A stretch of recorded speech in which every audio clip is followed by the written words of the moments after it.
तो hello class 10th के बच्चों, आज आपको एसएसटी का हम पॉलिटिकल साइंस पढ़ाने जा रहे हैं। लोकतांत्रिक राजनीति 2 लिखा हुआ है इस बुक पर, और हम आपको पढ़ा रहे हैं फोर्थ चैप्टर राजनीतिक दल, इसका हिंदी में नाम है, इंग्लिश में है पॉलिटिकल पार्टीज। तो अब हम सबसे पहले परिचय लेंगे चैप्टर का। आप लोग तो जानते ही हो कि आप 2 साल से राजनीतिक यानी कि लोकतंत्र की यात्रा कर रहे हो और आप सरकार को पहचानने की कोशिश कर रहे हो कि कौन सी सरकार अच्छी है, और तानाशाही या लोकतंत्र या राजतंत्र यानी कि डिक्टेटरशिप, मोनार्की या फिर डेमोक्रेसी, इसी को आप ढूंढ रहे हो। लगभग अब 2 साल के अंतिम पड़ाव पर आ गए हो। सब कुछ जानने के बाद आज आप राजनीतिक पार्टी को जानोगे कि राजनीतिक पार्टी क्या होती है। तो याद रखना, परिभाषा लिखना कि राजनीतिक पार्टी लोगों के, नागरिकों के ऐसे समूह को कहते हैं जो चुनाव में भाग लेते हैं और बहुमत प्राप्त करने पर सरकार भी बनाते हैं, और अगर सरकार नहीं बनाते हैं तो भी ये विपक्ष की भूमिका निभाते हैं और सरकार के हर एक कार्यों को जनता तक लाते हैं।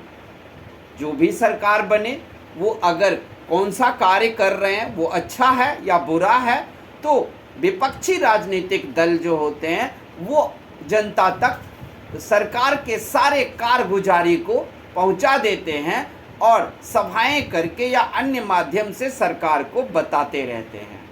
अब आपके पेपर में क्वेश्चन आएगा कि why do we need political parties, हमें राजनीतिक दल की ज़रूरत क्यों है। तो लिखना, हमें राजनीतिक दल की ज़रूरत निम्नलिखित कारणों से है। पहला, चुनाव के लिए। दूसरा, सरकार के कार्यों को जानने के लिए। तीसरा, संविधान या कानून बनने पर जनमत तैयार करने के लिए।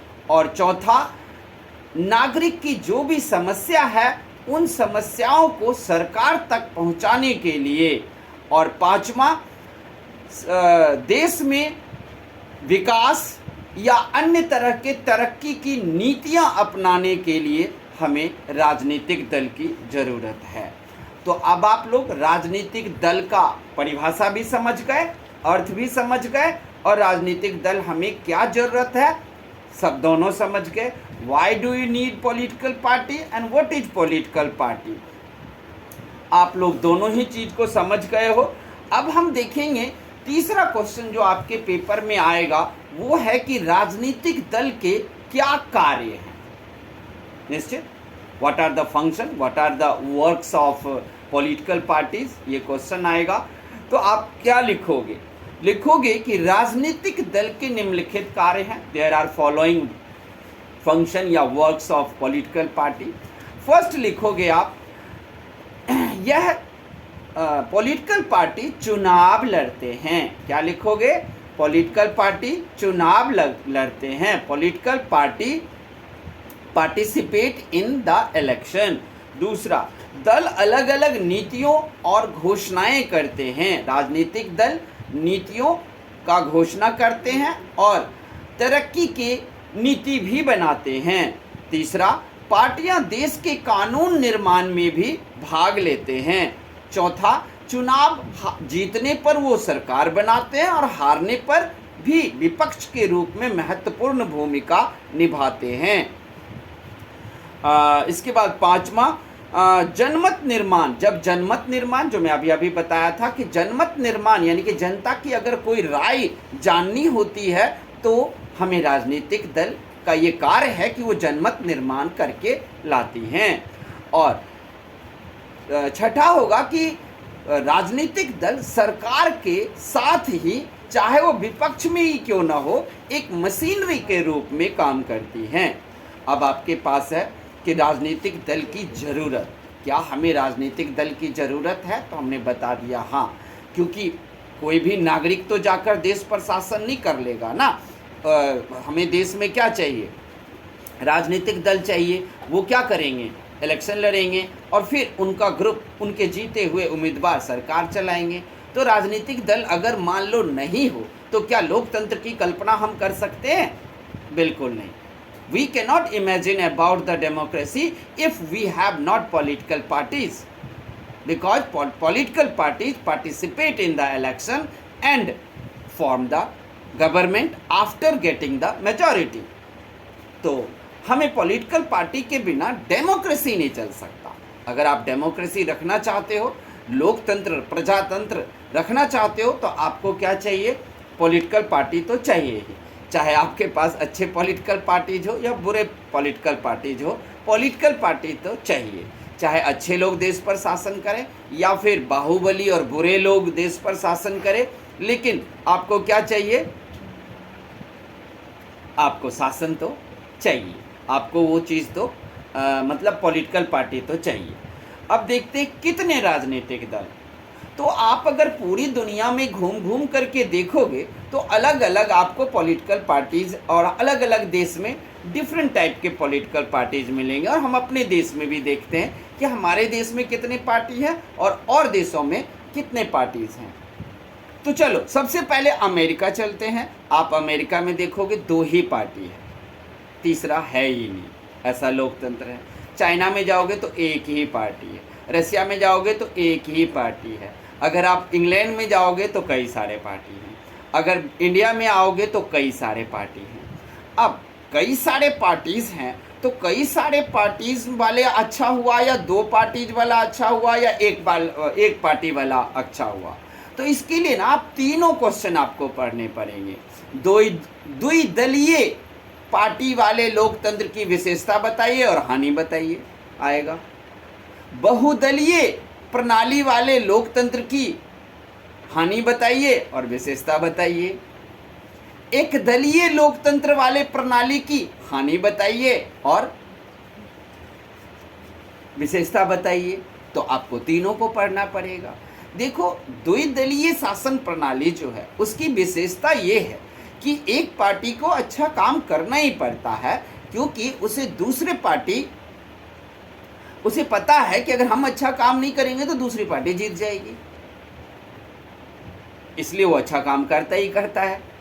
लेकिन इनकी हानि ये है कि अगर एक पार्टी ने अच्छा काम नहीं किया तो दूसरे पार्टी को आप अगली बार वोट दोगे, लेकिन दूसरे पार्टी ने भी अगली बार अच्छा काम नहीं किया तो अब किसको दोगे? तीसरा ऑप्शन ही नहीं है। तो ऐसे में फिर ये लोकतंत्र बिगड़ जाती है और ये लोकतंत्र तानाशाही हो जाती है। अब आते हैं एक दलीय शासन प्रणाली है। तो एक दलीय शासन प्रणाली में आप देखोगे चीन जैसे देश हैं जहाँ एक ही पार्टी है, हालांकि इलेक्शन वहाँ भी होता है लेकिन पार्टी एक ही है। हालांकि एक ही चुनाव क्षेत्र में, मतलब एक ही इलेक्टोरल, मतलब एक ही कॉन्स्टिट्यूएंसी में 10-10 उम्मीदवार 20-20 खड़े होते हैं, लेकिन जो भी जीतेगा वो चीनी कम्युनिस्ट पार्टी में ही जाएगा। ये रूल है। ऐसा नहीं है कि एक पार्टी है तो एक ही लोग खड़े होते हैं, 10-15 लोग खड़े होते हैं। आपको जिसको भी चुनना है आप उसको। अब बहुदलीय वाली में आते हैं कि बहुदलीय की क्या लाभ है, हानि है। बहुदलीय प्रणाली में लाभ ये है कि अगर आपने पहली बार एक पार्टी को चुना, उसने अच्छा काम नहीं किया, दूसरी बार दूसरे को चुना, उसने भी अच्छा नहीं किया, तो तीसरी बार आप तीसरे को भी चुन सकते हो, चौथी बार चौथे को भी चुन सकते हो, सबको मौका देकर देख सकते हो। लेकिन द्विदलीय और एकदलीय में तो किसी और को मौका दोगे है ही नहीं। अब बहुदलीय प्रणाली की हानि क्या है? बहुदलीय प्रणाली की हानि है कि कोई भी पार्टी कुछ करती ही नहीं है। हर एक पार्टी का ये होता है कि अगर हमने हारे तो कोई बात नहीं, 20, 40, 50 सीट तो हम ले ही आएंगे, फिर दूसरे पार्टियों को जोड़ लेंगे और फिर सरकार हम ही बना लेंगे या कहीं ना कहीं सरकार में हम घुसे ही रहेंगे। ये बात आ जाती है। तो आप बात को समझ रहे हो? फिर यहाँ पर में बहुदलीय भी खराब हो जाता है। बहुदलीय अच्छा भी है। हमारे देश में जानते हो कितनी पार्टियाँ हैं टोटल? भाई साहब, हमारे देश में टोटल 350 पार्टी है, 350 पार्टीज हैं। किसी पार्टीज को डर नहीं है। बड़े पार्टियां जानती हैं कि 20-50 सीट तो ले ही आऊँगा, और अगर कमी पड़ी तो जिन छोटे पार्टीज को सीटें मिलेंगी उनको अपनी तरफ मिला करके गठबंधन सरकार बना लूँगा, सरकार में तो घुस ही रहूँगा। ये है हमारे देश में सिस्टम। अब हम देखते हैं राष्ट्रीय दल। हमारे देश में कितने प्रकार के राष्ट्रीय दल हैं, तो बहुत है, 350 है, लेकिन 5-10 को तो हम पढ़ ही सकते हैं। तो सबसे पहले आपको इन जितने भी मैं चुनाव बताने जा रहा हूँ पॉलिटिकल पार्टीज़ के नाम, उन सब के नाम, चुनाव चिन्ह, किसने इसकी स्थापना की और कब स्थापना की, all you have to learn. सब कुछ आपको याद रखना होगा। मतलब ऐसा कह सकते हैं कि all you will have to learn, सबको लर्न करना पड़ेगा। तो सबसे पहले आते हैं हम किसकी बात करने के लिए, हमारे देश की सबसे पुरानी party Congress party. Congress party की स्थापना 1885 में हुआ था और इसकी स्थापना A.O. ह्यूम नामक एक अंग्रेज व्यक्ति ने किया था। आज ये 125 साल पुरानी पार्टी हो गई है। दूसरी पार्टी है आपके पास भारतीय जनता पार्टी, जिसकी स्थापना ही 1982 को हुआ है। और हम बता दें कि ये पार्टी पहले भी थी, लेकिन वो जनसंघ पार्टी थी और इनका चुनाव चिन्ह दीप था। लेकिन 1982 में इन्होंने कमल छाप लिया और 1982 में श्यामा प्रसाद मुखर्जी ने इसकी स्थापना की। हालांकि ये भी क्या कहते हैं 1980 में इसकी कवायद शुरू हुई थी और 1982 में, मान लो 1980 में स्थापना हुई और 1982 में ये चुनाव लड़े थे। और मैं बता दूं कि कांग्रेस की स्थापना बता ही दिया था। कांग्रेस का चुनाव चिन्ह मैंने आपको नहीं बताया। कांग्रेस का चुनाव चिन्ह है हाथ छाप। कांग्रेस का चुनाव चिन्ह क्या है, हाथ छाप है, वो हाथ। इसके बाद है ऑल इंडिया तृणमूल कांग्रेस, जो बंगाल में है और ये ममता बनर्जी इनकी अध्यक्ष है अभी भी। 1998 में ममता बनर्जी ने इसकी स्थापना किया था और इसका चुनाव चिन्ह है तृणमूल। तृणमूल के नाम से ही जाना कि घास और पत्ती जो हैं इनका चुनाव चिन्ह है। और ये लगातार बंगाल में बढ़िया परफॉर्मेंस कर रही हैं और आगे बढ़ रही हैं। तो इनका चुनाव चिन्ह क्या है, पुष्प और तृण। क्या है, हाँ, घास और तृण नहीं, पुष्प और तृण है। उसके बाद है बहुजन समाजवादी पार्टी। इसकी स्थापना 1984 को हुआ था। इनकी स्थापना कांसी जी ने किया था और इनका चुनाव चिन्ह हाथी है। ये सब याद रखना, पेपर में आएगा। इसके अलावा कम्युनिस्ट पार्टी ऑफ इंडिया है, जिसको CPI कहते हैं। 1925 में इसकी स्थापना हुई थी और इसका चुनाव चिन्ह है आपको हंसिया और गेहूं की बाली। कम्युनिस्ट पार्टी ऑफ इंडिया मार्क्सवादी है, ये CPIM कहलाते हैं। CPI से ही टूटकर अलग हुए थे। 1964 में ये अलग हो गए। 1925 में तो एक ही पार्टी थी CPI और उसको टूटकर अलग हुआ। इसका चुनाव चिन्ह है स्टार, हथौड़ा और हंसिया। 1964 में इसकी स्थापना हुई थी। ये लेनिनवाद पर चलता है, यानी कि रसिया में जैसी सरकार है उसके विचारधारा पर ये चलती है। CPI भी और CPIM दोनों जो हैं वो बिल्कुल वामपंथी विचारधारा जिसको आप कह लो, उसी सोच पर ये चलती हैं। इंडियन नेशनल कांग्रेस, जो मैंने आपको बता ही दिया। नेशनल कांग्रेस एक और पार्टी है जिसका चुनाव चिन्ह है घड़ी और ये शरद पवार की पार्टी कहलाते हैं। 1999 में इसकी स्थापना हुई थी। अब हम देखेंगे कि आपको एक मैप दिया गया आपके बुक में, देख लो कितनी सारी पार्टीज़ हैं, कौन सी पार्टी कहाँ पर हैं। एक और क्वेश्चन आप लोग याद रखना, 2 क्षेत्रीय दल याद रखना और 2 राष्ट्रीय दल के नाम याद रखना, ये पूछेगा। क्षेत्रीय दल कौन हो गया, जैसे कि राष्ट्रीय जनता दल, लालू यादव की पार्टी क्षेत्रीय दल हो गया।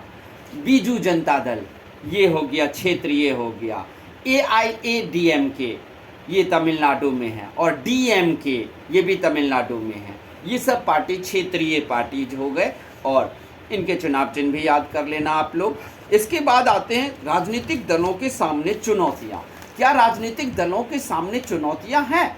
बिल्कुल, राजनीतिक दलों के सामने बहुत बड़ी चुनौतियाँ हैं। सबसे बड़ी चुनौती है कि इतने सारे पार्टीज़ हैं, सबको 1, 2, 4 सीटें मिल जाती हैं, किसी को जल्दी बहुमत ही नहीं मिल पाता।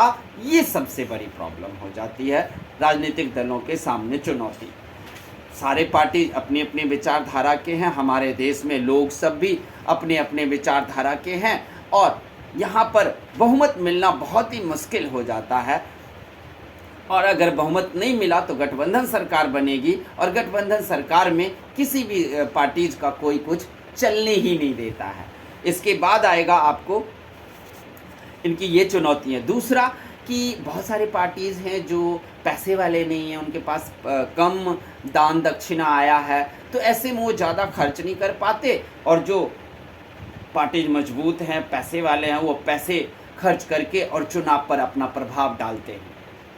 तो ये भी एक हमारे लिए, हमारे राजनीतिक दलों के लिए चुनौती है कि जो ईमानदार पार्टी होगी, छोटी पार्टी होगी, वो पैसों के सामने उनका जो प्रभाव होता है वो थोड़ा फीका पड़ जाता है।